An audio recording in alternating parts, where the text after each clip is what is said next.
now.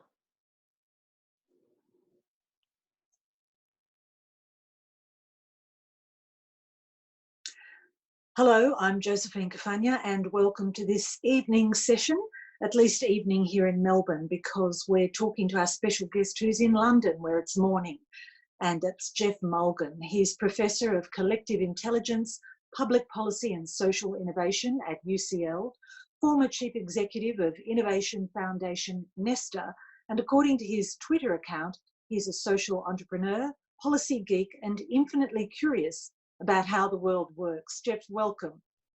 Hi there. Hi, Josephine. Tell me how you think the world is working right now.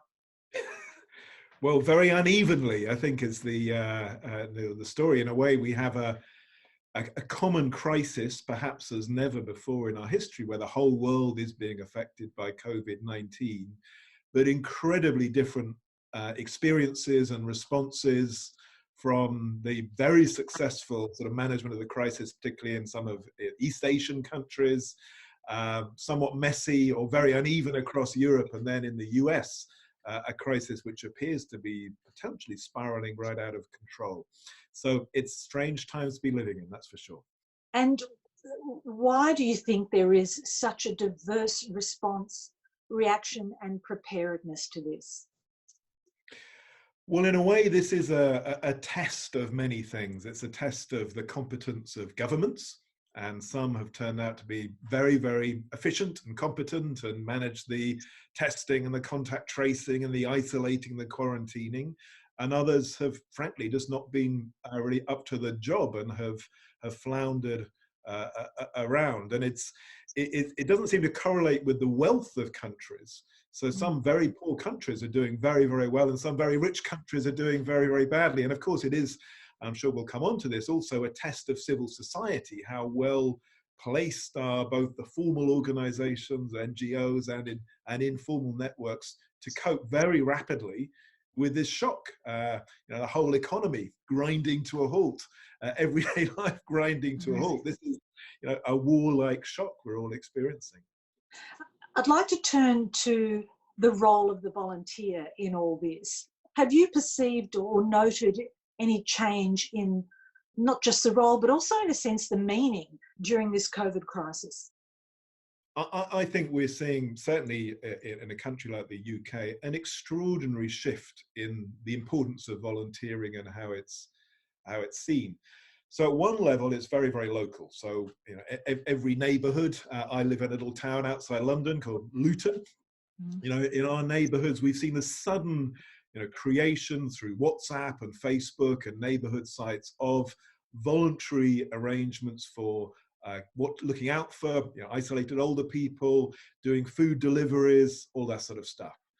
We've seen at another layer up, for example, right across London, every borough now has food depots staffed by volunteers doing daily deliveries to tens of thousands of people who can't go out and shop for themselves. And that's, again, come out of almost nothing very, very quickly. And then at a national level, one of the exciting things for me has been seeing what's happened to a platform called Good Sam, which I was involved in creating in my last job at Nesta, where we sort of commissioned it and then funded it. And originally it was meant to be a platform for volunteers to support the ambulance service. So if someone had a heart attack, you would use smartphones to find a nearby trained medic who would be able to get to them, see where the nearest defibrillator was, and ideally help them faster than the ambulance service could get to them. And that spread all over the world. And that platform, the Good Sam platform, has now been used to mobilize an army of volunteers for the health service. 750,000 people applied to volunteer within 2 days when that was announced, and nearly all of them are now beginning to be used. It can be driving people to and from hospital, getting visits, etc.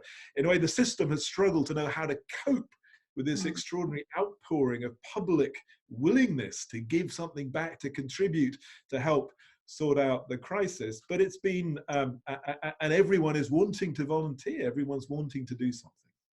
Well, it's people power at its best, really, isn't it? And what lessons can authority take from that? Is it a model that society can harness and learn lessons from and use even beyond a crisis?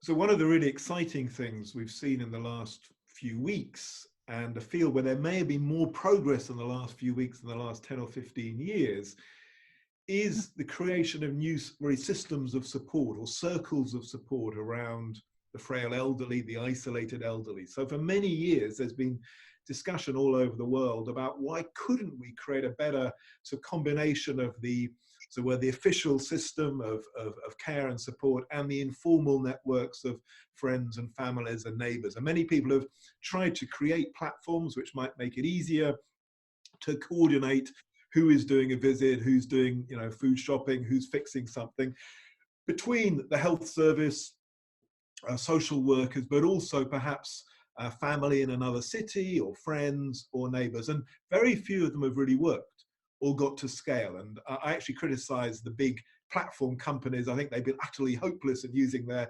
technology for, you know, the huge issues of an aging society and loneliness and isolation. But now, in the last few weeks, because this has suddenly become so necessary, we've seen lots of new platforms being designed, being used at very large scale to combine, so say, the formal public sector services, the official, as it were, voluntary sector, but also the informal stuff.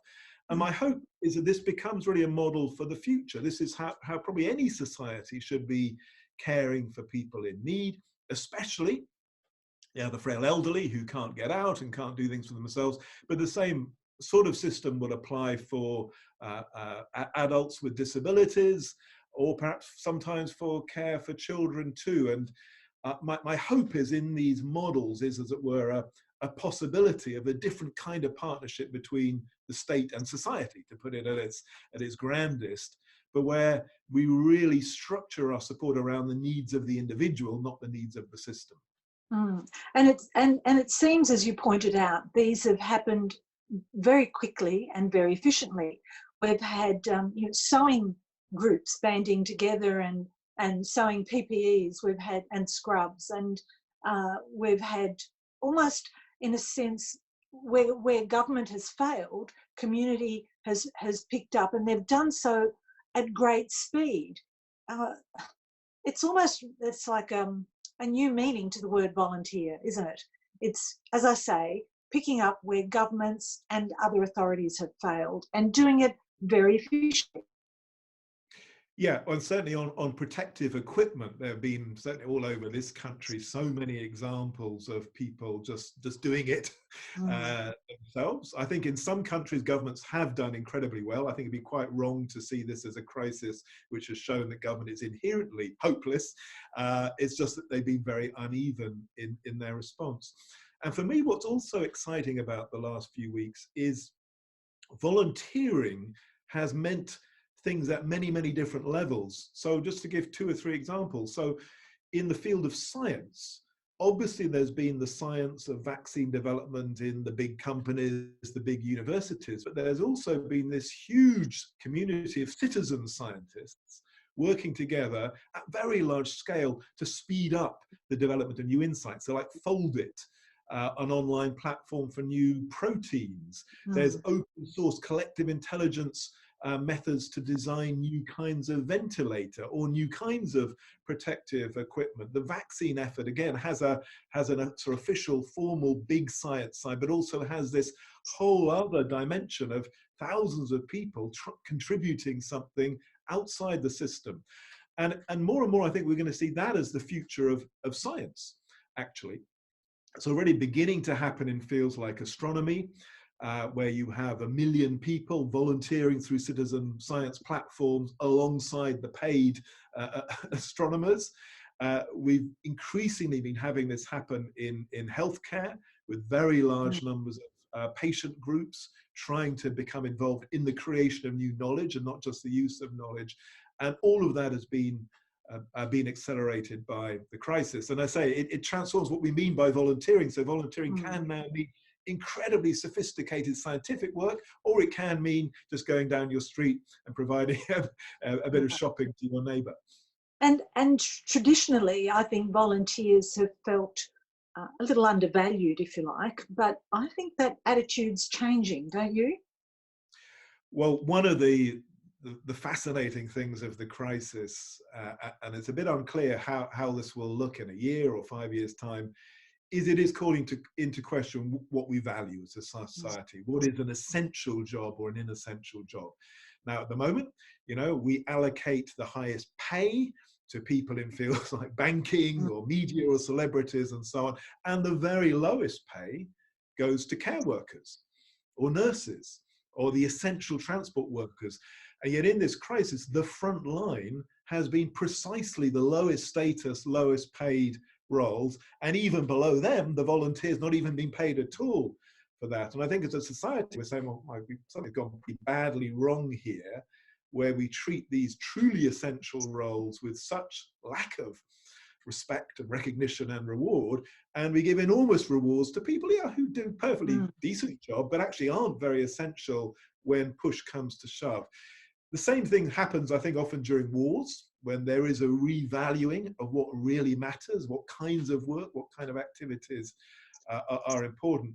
But I think in many countries, we're going to see a reckoning out of this crisis and a sense that we've got our whole system of rewards pretty badly wrong. And that needs to be fixed, or at least I hope it will be fixed, especially care work. I mean, care work in many ways is the most essential work of a modern society. And in so many countries, it has been so devalued in recent years that something needs to change. And it's also those people who are at the front line in terms of danger as well, putting themselves in harm's way, the healthcare workers and the cleaners, etc. And you talk about reevaluating attitudes, but will that translate to actually higher pay for them? We can love them, but they're not being paid enough, clearly. Well, I think that's the great fear, that there will be we'll all go out on it's Thursday evenings and clap the carers, and there'll be lots of acknowledgement, but nothing real will change. As you say, those on the front line have been experiencing much the greatest risk. Nurses, doctors, we've had a lot of deaths in our National Health Service. Also, jobs like bus drivers. So in London alone, 50 bus drivers have died so far from COVID-19 because they're in an enclosed space.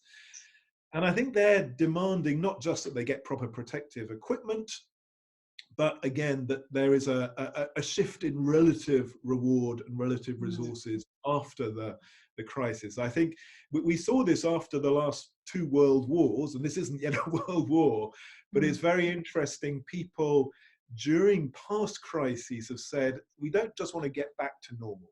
We don't want to return to the status quo, because actually that status quo was deeply flawed in many ways. And certainly in this country in 1945 and back in 1918 after the 2 world wars, people demanded a change in rewards, a change in what was valued. That's what led to our creation of a health service, a welfare state, and so on. And it may not be quite so fundamental this time around, but I think there will be strong political pressure for a new set of values to be reflected in how we run things. But do you hear that call through the community, through the public? I think the politicians sense it. Good politicians can tell something is shifting in the public mind, and you can already begin to see them using a very different language here to 4 or 5 months ago. We have obviously a conservative government, it's got a big majority, but its language now is much more about the collective, about solidarity, about sharing, about valuing the carers, the essential workers, and so on, in a way they would never have talked last year. So I think something will shift in fundamental ways. And of course, we've got a much bigger set of issues around the economy. We have huge numbers of people now on furlough, with their salary being paid by the government.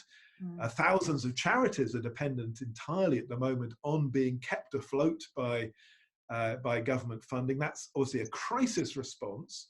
But then it calls into question what might happen later. Are there, in Europe, for example, there's lots of discussion on universal basic incomes.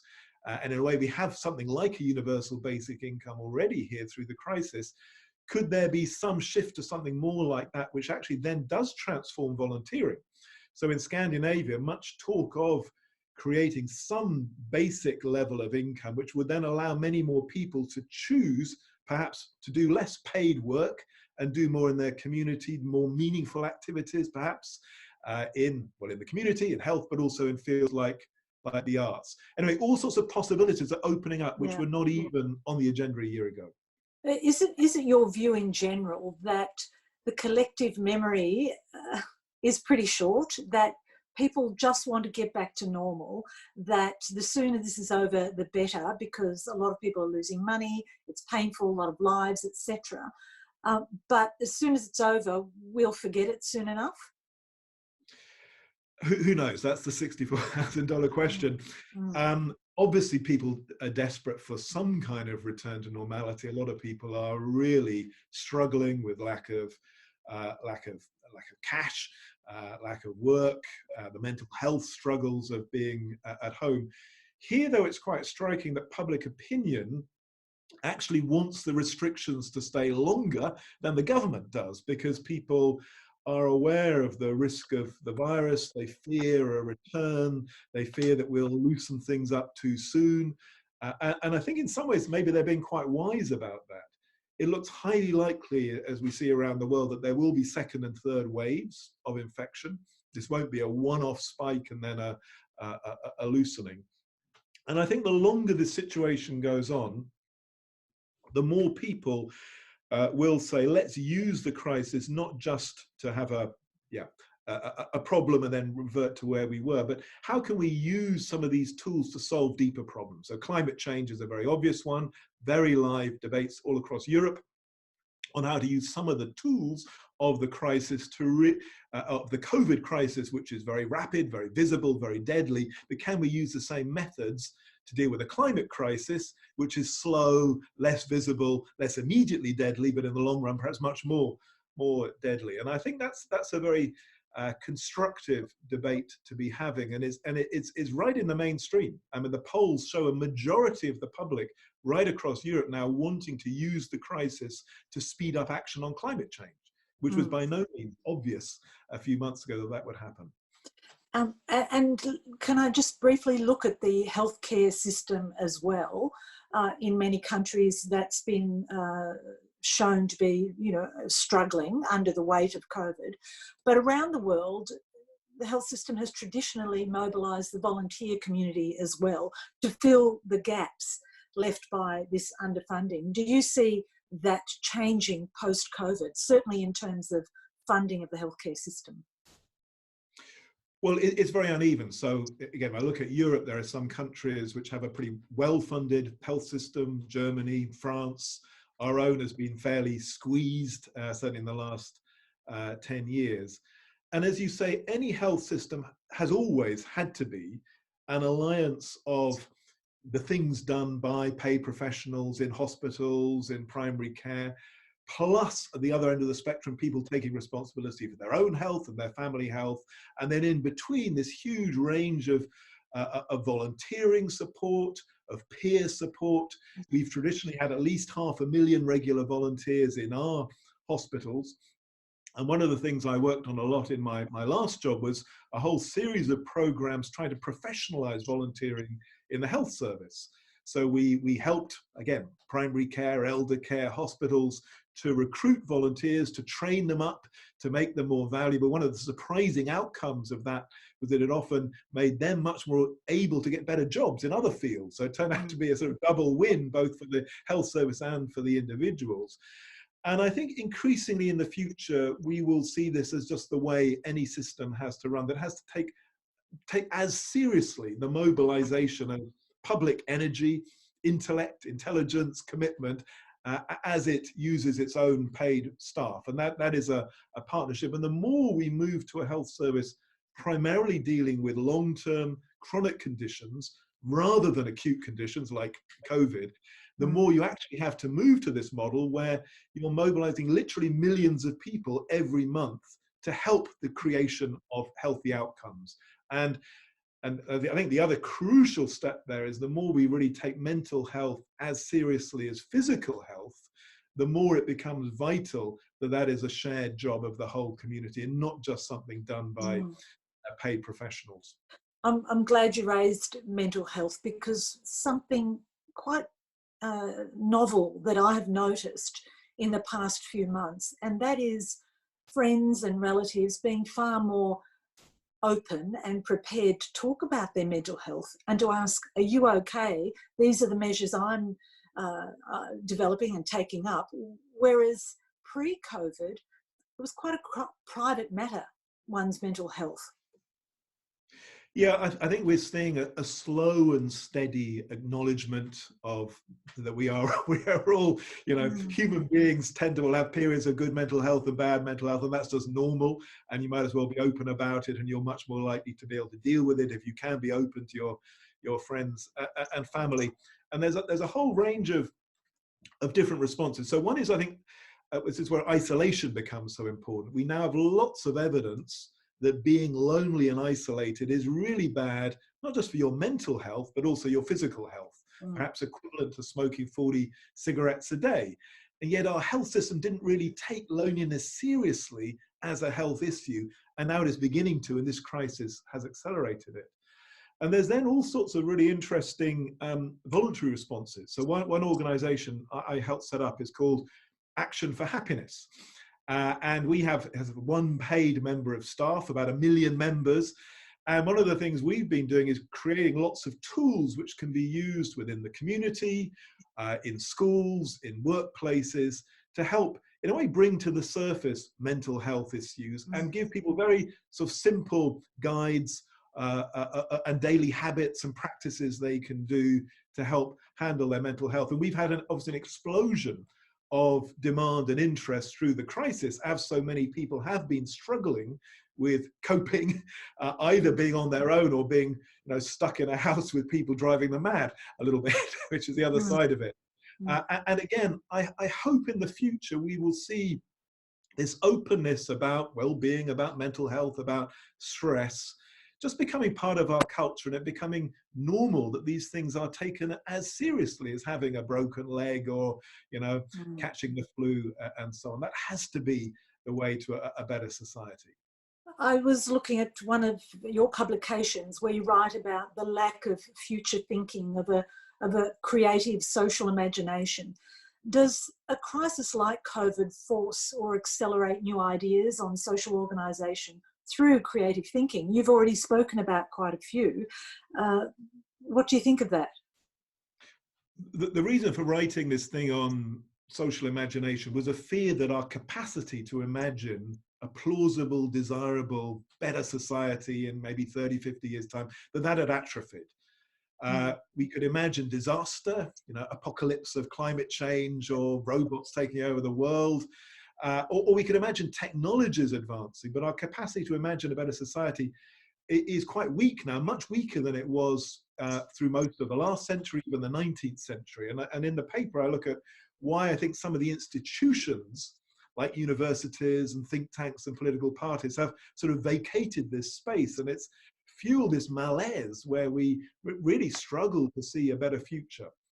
So my hope is this crisis will remind us, actually, societies are made by humans. We have choices how we run things, where we put our resources, what we do with different roles. These are not facts of nature. They are not things we inherit and have to keep exactly the way we inherited them. And so out of, I mainly been doing this actually with a group in Finland and a bunch of other countries, including New Zealand and bits of Australia too, where perhaps there is a real appetite for thinking much more ambitiously, with much what a bigger, more generous, more imaginative society could look like, and how do we use this crisis to expand our sense of possibility and not just to try and go back to where we were in 2019.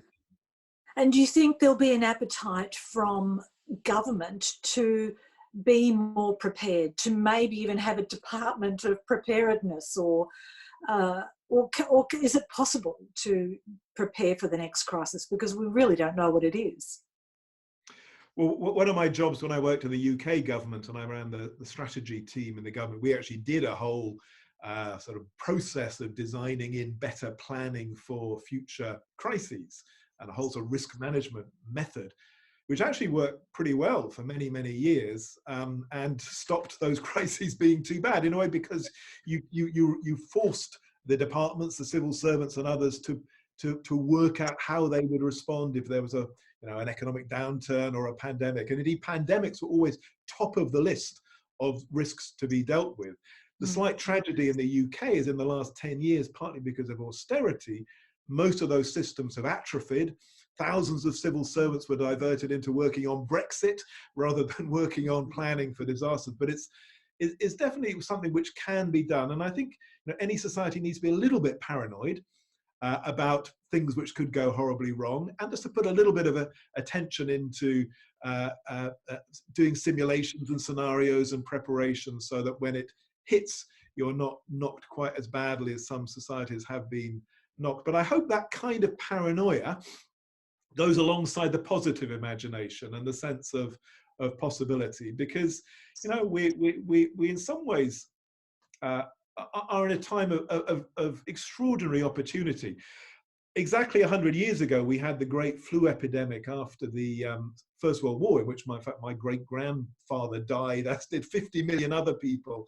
And if you look back at that time, you're reminded of just how incredibly lucky we are to have so much superior systems of science and health systems and welfare systems to cope with this sort of thing.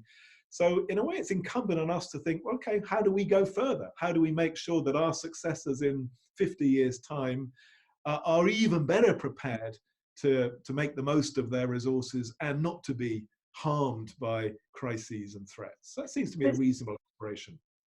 But do you think, I mean, certainly in Australia, we're very much an optimistic nation, and there's a sense of she'll be right, and that surely won't happen. Surely there won't be a pandemic. That only happens in the movies.